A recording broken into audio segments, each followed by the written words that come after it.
El dia 24, vota no, si el que vols és obrir un procés participatiu on entre totes puguem decidir i definir quins han de ser els criteris que han de dibuixar al final del nostre poble.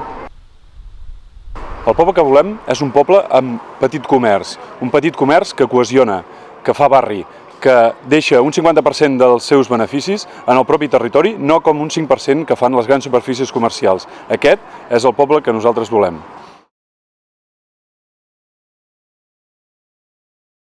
Ara mateix al nostre poble hi ha més de 1.000 habitatges buits i més de 500 pendents de desenvolupar a zones com per exemple aquesta. Tot això és producte de la bombolla immobiliària d'aquests darrers anys. Aquest dissabte tenim l'oportunitat de preservar aquest espai de l'especulació urbanística i decidir entre tots i sense hipoteques un bon final pel nostre poble. No devaluem Salt, fem un poble de qualitat.